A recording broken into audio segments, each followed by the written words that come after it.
Hello, Mr. Rutko. Or Rutkow. I'm not sure how you pronounce that. Please let me know if I'm wrong. Or actually, which one of the versions I'm maybe correct about. Okay, I haven't had one of these in for service for a really long time. It's just, you know, they're really cool. So this model, for those of you who are just tuning in, this model is referred to as the 6139 Rally. It's a 6139 8020. They also had an 8029. They had an Australian version of this watch too.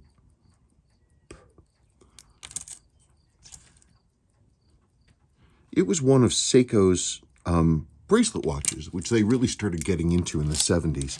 So the watch itself was part of this whole, like, you know, big bracelet thing, which was popular at the time. But I think it actually kind of transcends that. Yours is in good condition. You got this new, and you bought it new in 1976 when you were a surgical intern in Boston. You've been wearing it on and off ever since. Don't believe it has ever been looked at. And look at how nice condition it is. It's like the sweep isn't even faded. That's a long sweep. Your lower hand has popped off. It is right there. That's good. It's not a big deal. Yeah, that happens sometimes. They pop off and, you know, then they rattle around. But look at your loom. Your loom is really nice, really original. You got a little bit of patina up there in that one. Maybe a tiny bit in the hour and minute, but geez, that's awfully nice.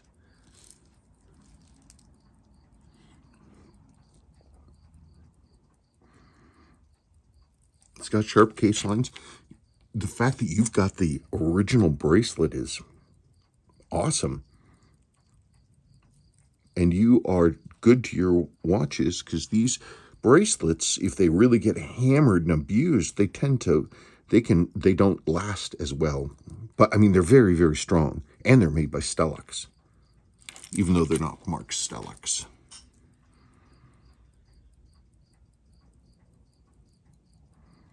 Pretty cool stuff, man. Well, obviously she's a runner. I would say your chronograph wheel is probably pretty good. Watch is all scritched up. That's not unusual. But here we go. Let's do this thing. Don't mind this. Paper towels are one of the watch repair person's most important tools. Them and Q-tips and round cocktail toothpicks. Jeez, I use so many of them.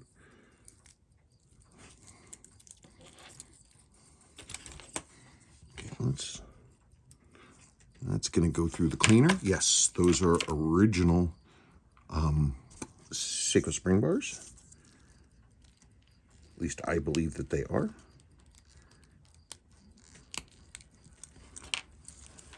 There's that.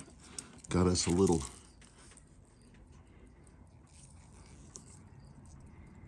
Yeah, with the new revelations about DNA, the fact that we can take DNA samples from the air, from water, and we can tell who and what and when has been there, from our footprints.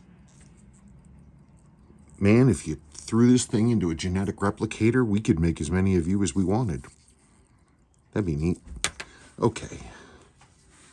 What do we got now?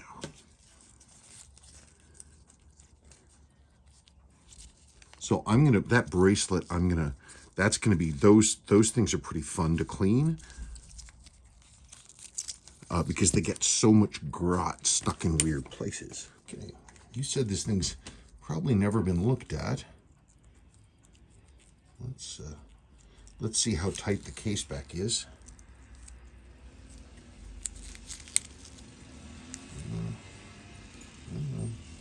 Get in there, man.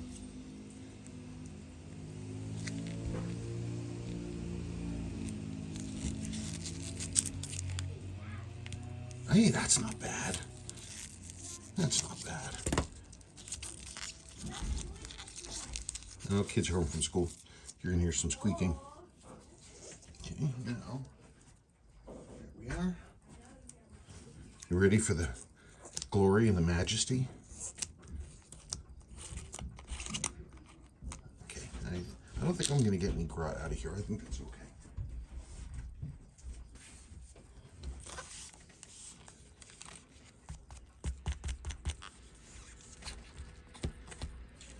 I made this out of some scrap wood and some deer hide. Local hunters get their deer, and then we have a company in town that takes all the hunters' hides and makes neat leather about them.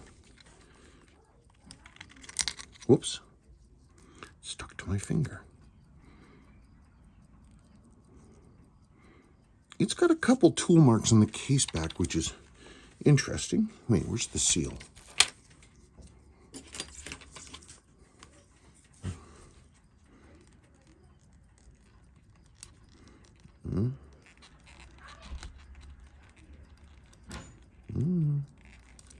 Yeah, look at that. Case back gasket just split, and that's what they do.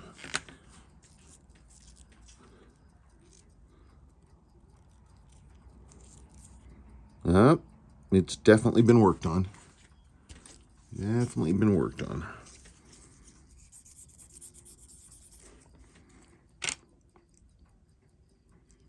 I don't know if you can see it. There's a mark right there.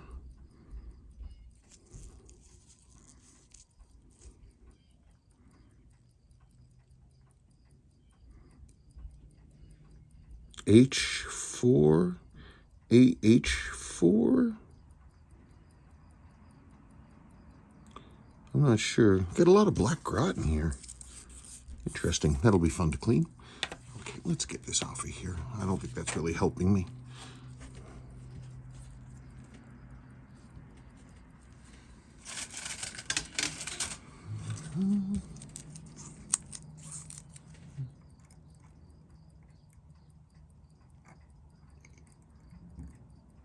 Looks pretty clean. Your hairspring looks pretty good.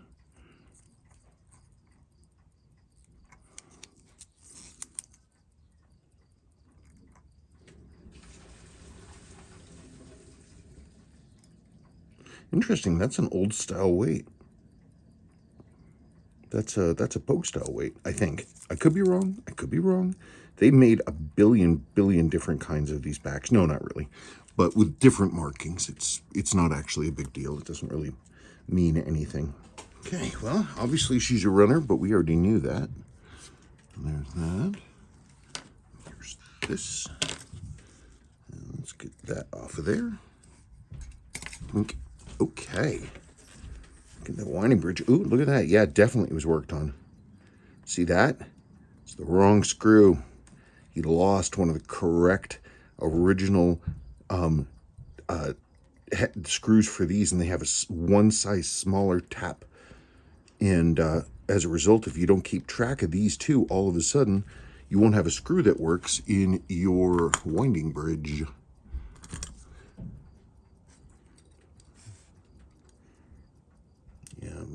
I mean, don't worry about it. I do have them, but that's the problem. That's what's going on there. Both reasonably tight. Yeah, it's one of those things, if you don't work on Seiko a whole lot, especially 6139s, boy, that's one of those things that'll get you. Believe me, ask me how I know how easy it is to do that.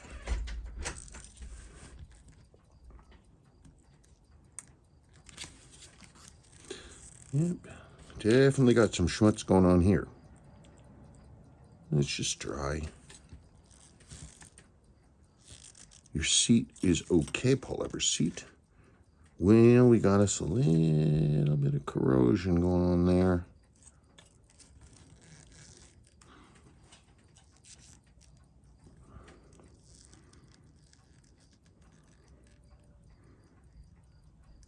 I'll see if it made it into the races. Into the race, rather. Maybe that's just gunk. Aha! It's just gunk. Cool. Excellent. Everybody relax. It's just gunk.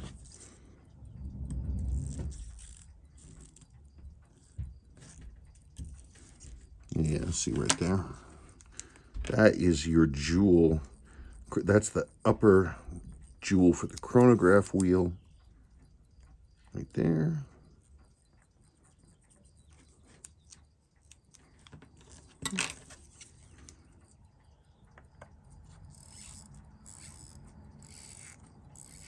Somebody asked me what force winding is. That is force winding.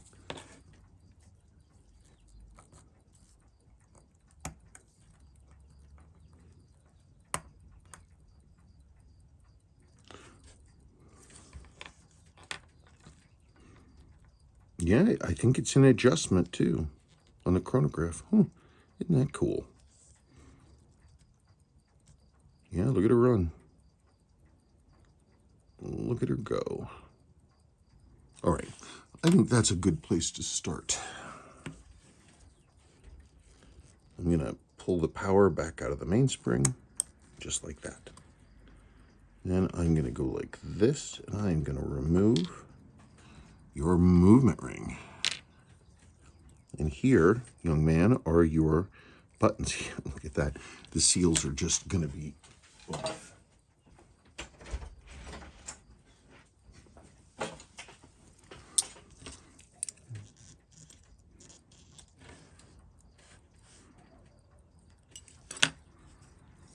So these seals, these gaskets are so old, they will just,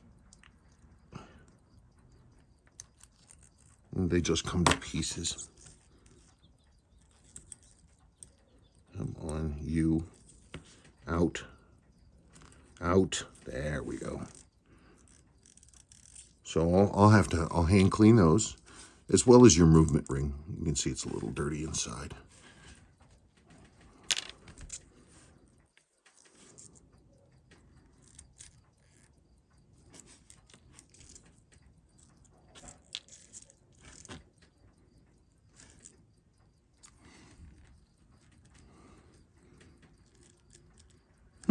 Okay, that looks fine. Oh no, another gasket.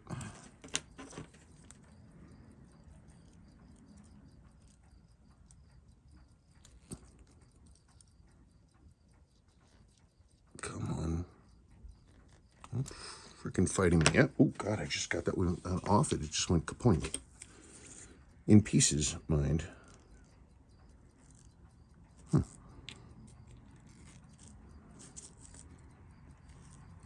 Both the correct big bevel short buttons. You see they got that nice big fat angled bevel there. That's what they're supposed to have.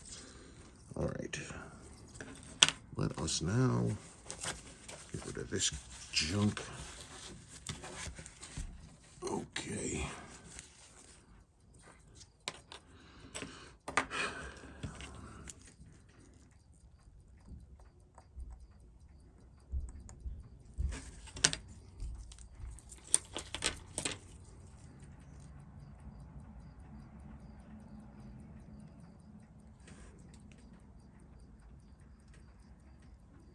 I'm going to be curious to see if we find that other screw somewhere. If it's going to be anywhere, most likely, would you get in there? Most likely it's going to be, I bet you it's going to be in the pallet fork bridge. But maybe not. Anyway, that's whenever I've screwed up and put those in the wrong place, that's typically where I put them.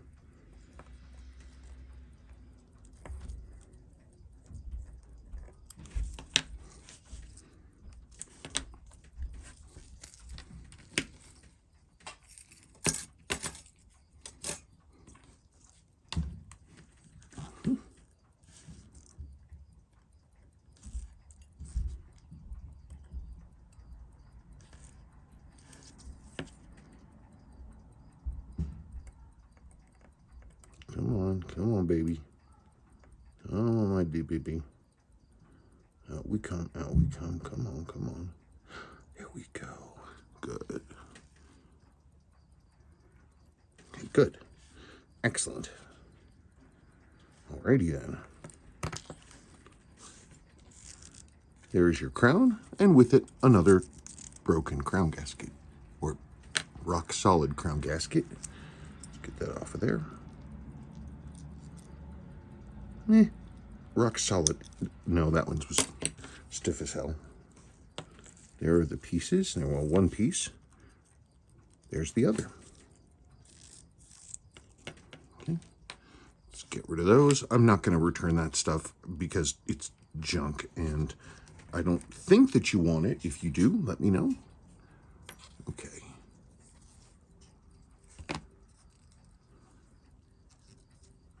Look at that. Sets perfectly to top dead center.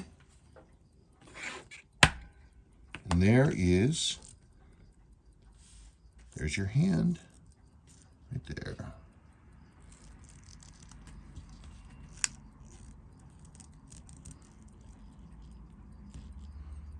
Look, it's not even faded. Right on. Okay, hang on just one moment.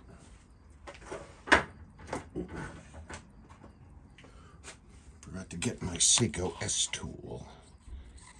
This is the correct tool for 6139, except no substitutes. Reason being is that having the correct holder means that you're supporting. It's got supports underneath for the minute counter hand and the chronograph hand. It supports them. If you don't do that with this and you're pushing to try to set a hand, you'll push a jewel right out of place. Then you got you a problem.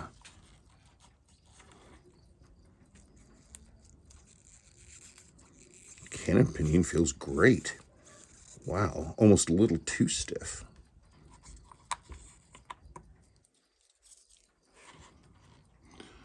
Okay.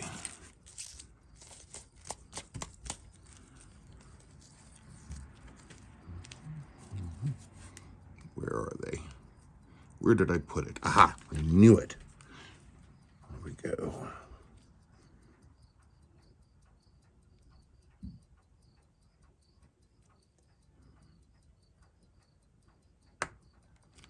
That's so critical when you're taking off one of those main sweeps.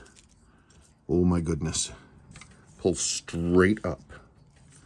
So you don't pull straight up, you can snap or warp the shaft, or you could twist it slightly and all of a sudden your main sweep won't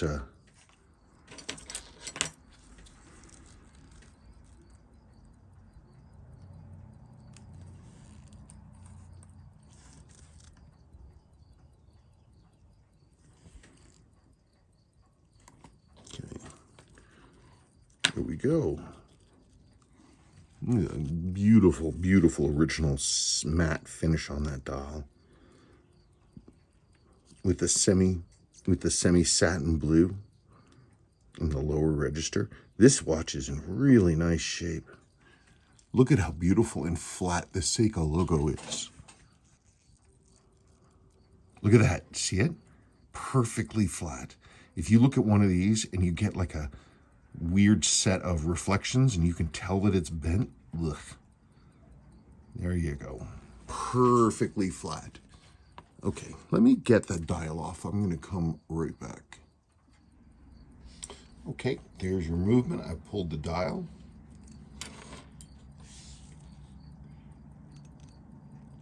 Look at that. Isn't that nice? Okay, so the case back is August 76.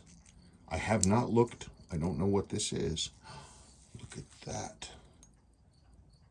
July 76. Perfect. The month before. Just as they are supposed to be. Or where it's most likely they're going to be. Doesn't mean that they have to be from there. Let me put that away. Your movement ring is in like new condition. That's nice.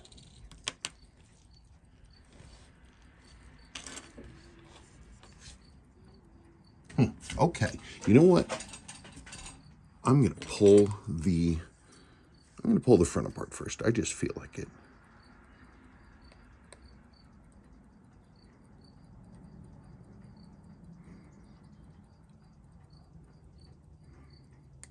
Ah, kabunk. Where are you? Where'd you go? Well, I have 5,500 of them, so. Oh, there you are. I see you. I see you. There you are. Try to be careful, and sometimes they go kink.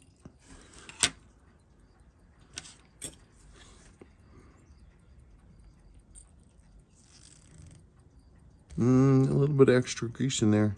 Those circles there, it's a little bit extra oil. I'll clean all that off.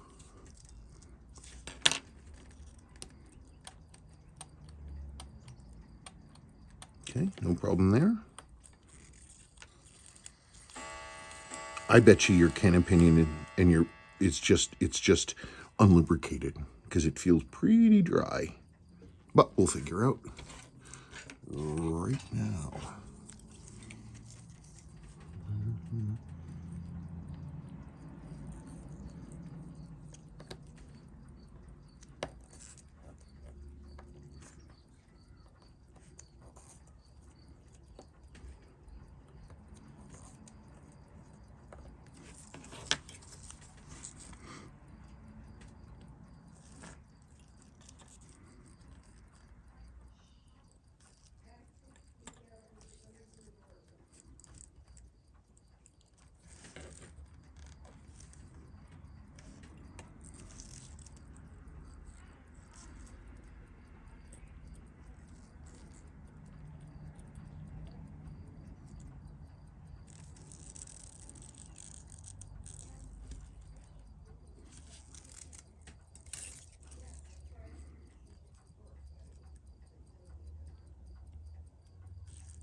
Okay.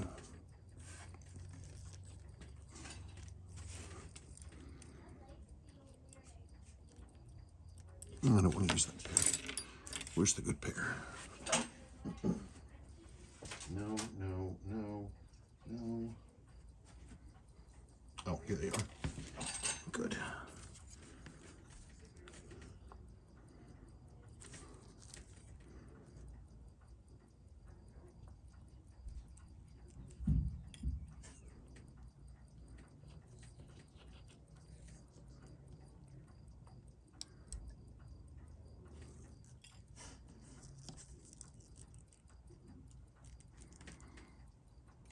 Put that over there with your day wheel.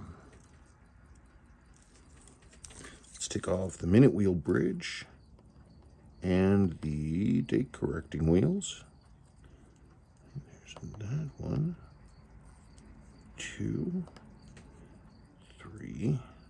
Well, here we are. That one was a little tight.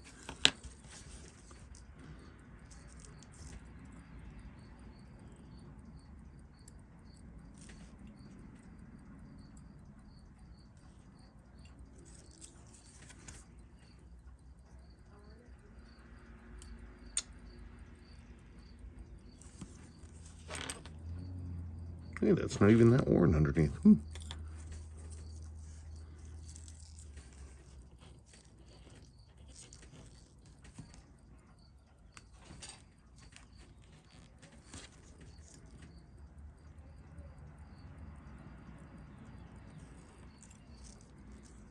Yeah, look at that. Even your date corrector finger, I think, looks... Yeah, look at that. It's not even stressed backwards. A lot of times these, if the calendar gets gluey and gummy, these things they're pushing against the direction of travel, and if it's too sticky, they'll get pushed backwards and they open up. But not this one. That looks good.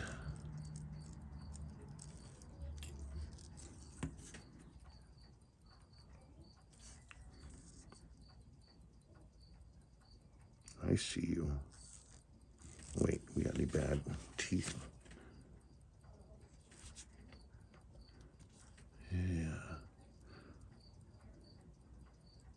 Sometimes too, if the calendar gets gummy, you'll see if you have a later plastic wheel like this, and they're perfectly fine unless they're asked to do something that's outside of their, parameters, then they get damaged. That looks fine.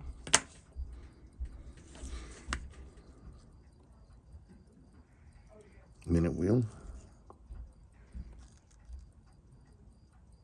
Normal.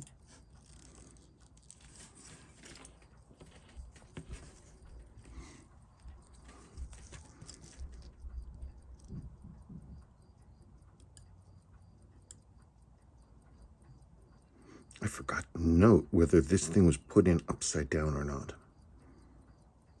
Because that happens a lot too. For people who don't work on these old Seikos very often, that's an easy one to get upside down, but it doesn't actually do anything bad.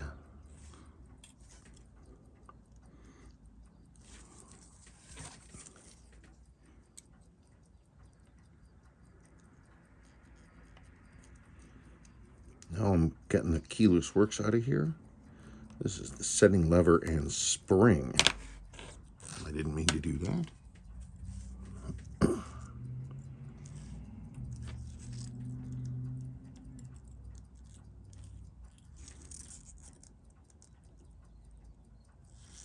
Look at that, it's just dry. Not damaged though, it's just dry.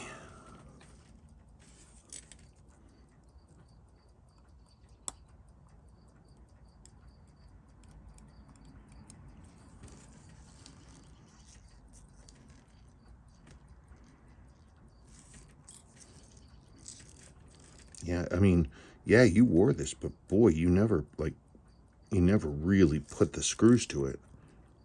It's a little dirty, like there, but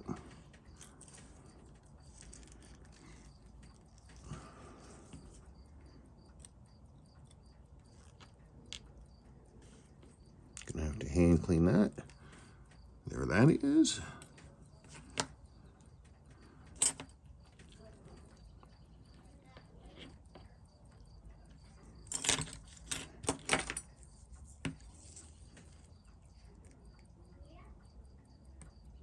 People ask me often why I use an X-Acto knife.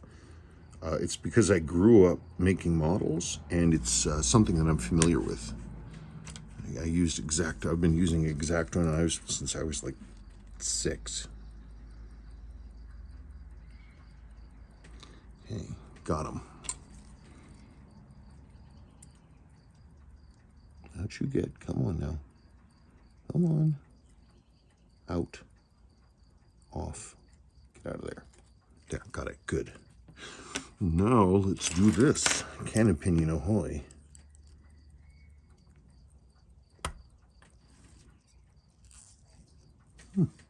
Well, we'll see when I get back to that. There it is. There's your entire calendar stripped. I leave this spring for the date corrector. I leave it there. It's fine. It doesn't need to come out. Unless the movement is... What?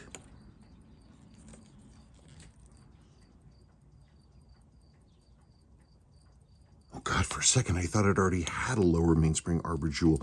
Sometimes you see that with stuff that's been, serviced a long time ago. They sometimes could still get those parts back then. I've seen it. Not often, but I've seen it. Okay, we got that. I have to hand clean that. Let's put this here. And now let's rip down this side. First, we're going to pull off the pallet fork bridge.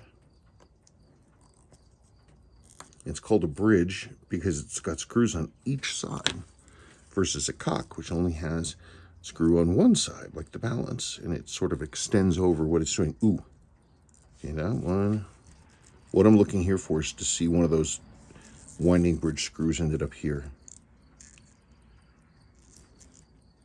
No, those look the same to me. I wonder where we put it. I will look for it. Yeah, look. A little scratch right there, too. He had something slipped.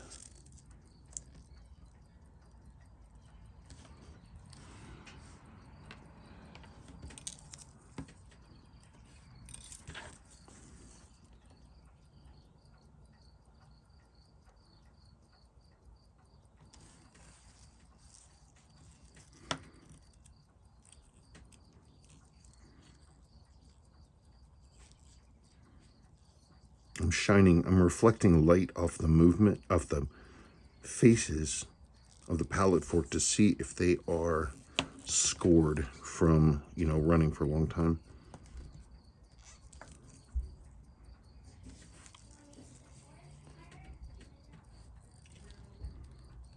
Come on, I want to see you. I want to see you. Come on, man. Let me go.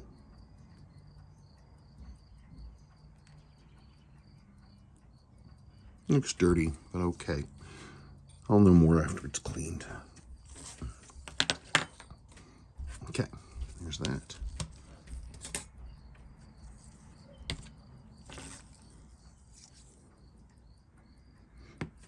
Chronograph bridge.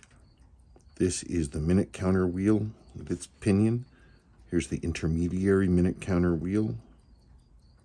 It goes right there with the finger. Let's do this thing. Oh, loose.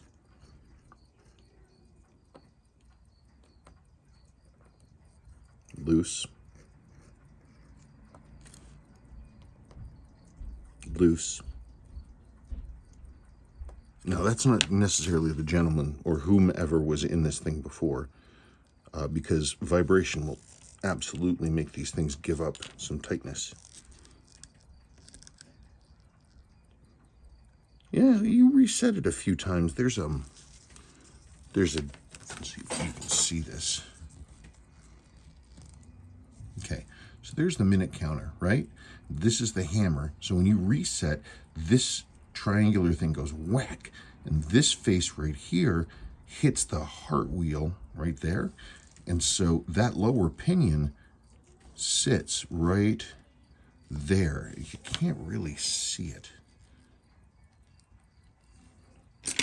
If you look, you can't really see it. Well, you kind of see how it's got right there on the north side there of that hole, and that you got kind of this divot kind of pushed up.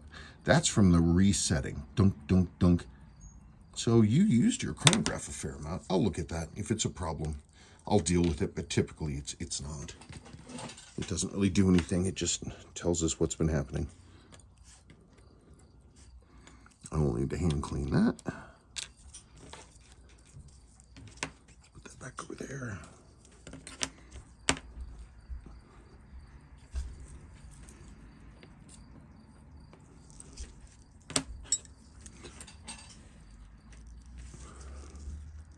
So there it is again. There's the intermediary minute counter wheel. Gosh, that looks clean.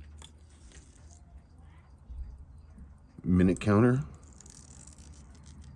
Only problem I ever see with these is if the tip gets broken, or if the lower pinion gets broken, or the pinion comes unstaked from the wheel part. You can just put them back together. It's not hard.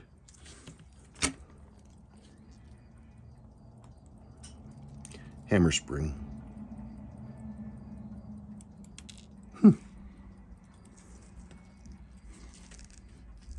There it is. There's your hammer. Still got some grease on it too.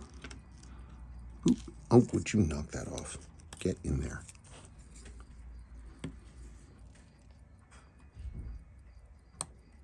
This is the coupling lever spring.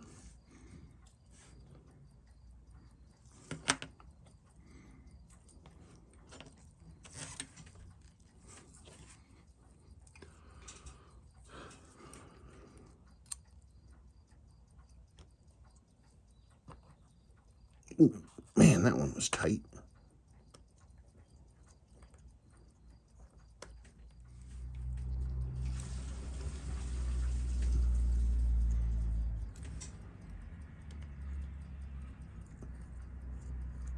That one was fine. That one was fine. Seated well. So I got all those screws out. Cool. Oop, I forgot. Well, I'll wait. No, I'm not going to wait. I need to take that off now.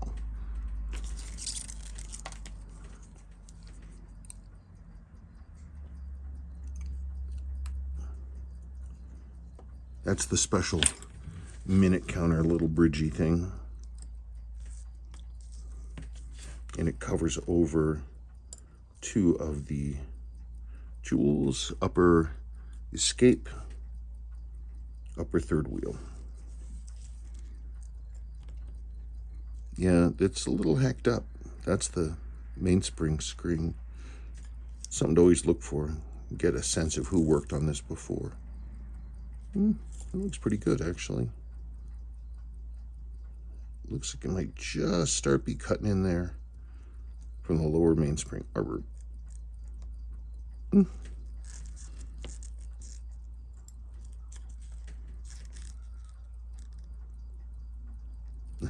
I always do that. Come on, come on, come on. Get off. Oh.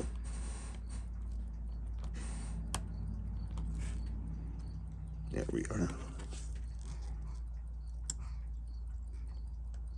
Oh, come on. Cut with the nonsense.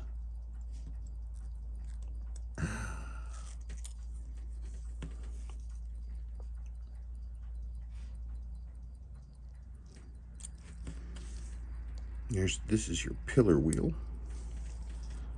One of the things that people are like, oh my gosh, for an in-house movement pillar wheel. Those are really cool. That's how you turn the chronograph on and off.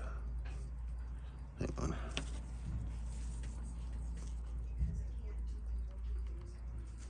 Okay, there's that.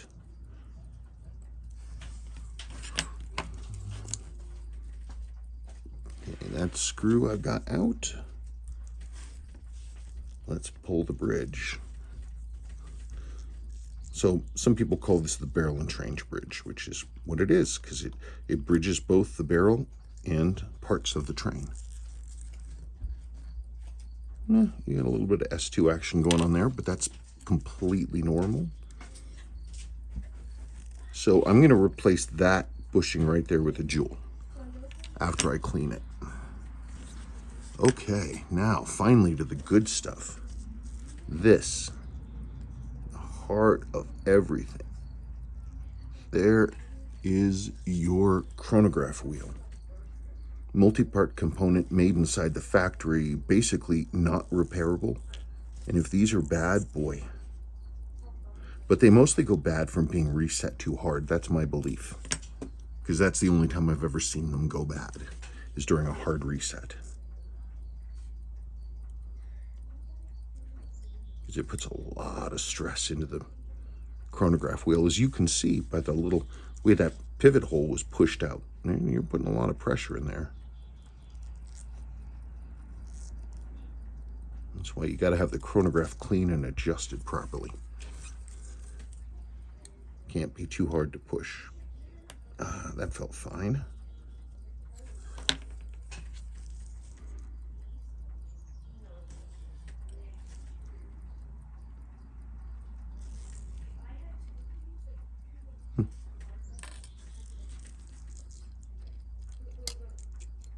Yeah, look at all that S2.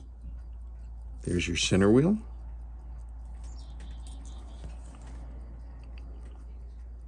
Lower third wheel, lower escape, lower pallet, center wheel, mainspring arbor. So now I'm going to hand clean this up. All this stuff, I'm going to look at everything again. I'm going to open your mainspring barrel, which I just did. It didn't really snap for me. I might have to reflex that to get it to hold a little better. This looks real typical. Okay, I'm going to pull your mainspring now. There's your barrels. Here's your mainspring. Pretty flat. It's recurved, curved in. I mean, it's been in that barrel for a real long time. So Seiko doesn't recommend having to replace these unless something breaks, but they're unbreakable. There's the bridle. You've got the later style bridle, which is correct, which it has the separation here at the tip. Yeah, we'll clean that up and I'll straighten it. And I'm going to go through and I'll hand clean this, and then I'm going to machine that out and install your jewel. I'm going to do the same thing with your, right there, your upper mainspring arbor bushing. I'm going to hand clean this. All this stuff I'll hand clean. And then I'll come back when I'm ready to, start putting it back together. Unless I see something wacky, I'm just going to go for it. And we're going to get this thing going for you. Okay? So everybody else, stay tuned for part 2 at some point.